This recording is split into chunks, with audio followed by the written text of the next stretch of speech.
tako lepo. Krasno, da to pa najlepše. Samo to bi bilo krasno, da to lepo. Spoštovano občestvo, lep pozdrav. Nahajam se na izraelitskem pokopališču na Ljubljanskih Žalah in sporočam vam, sedaj je uradno, Slovenija je mentalno in telesno bolna država. 9. septembra letošnjega leta sem se pogovarjal s človekom, ki ima ime Marjan Toš in je direktor, vodja judovske sinagoge v Mariboru. Kot analitik problematike na teh področjih, ne zgolj judovskem, ampak medčloveškem, potrjuje opazovanje in domneve, da v tej državi narašča nestrpnost in da se vzpostavlja nek sistem mentalne nesnage, ki dejansko onemogoča razvoj zdravega duha v zdravem telesu.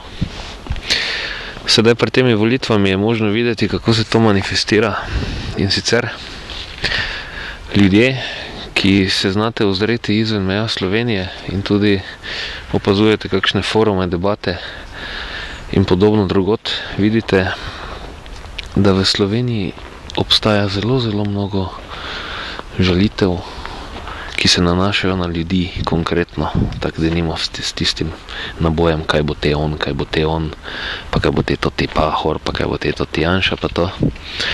In namesto, da bi družba imela vibracijo sodelovanja in s tem zraščanja skupaj v en stabilen organizem, je tu shizofreni ali lahko rečem celo polifreni sistem nasprotovan, kjer nasprotujoče si strani iščejo predvsem slabosti ostalih za diskreditacijo in eliminacijo, ne pa skupnih točk, s katerimi bi se lahko povezovali.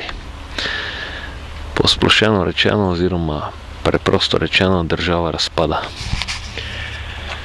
In sedaj, ko se bliža leto 2012 po kristjanskem koledarju, ko bo v Sloveniji projekt Kulturne prestolnice Evrope, imamo možnost, da pričnemo z aktivnim delom, da se to odpravi, kajti zavedati se je treba, vkolikor ni sodelovanja, tudi ni delovanja, in formula deluj in bo delovala je še kako zelo realna.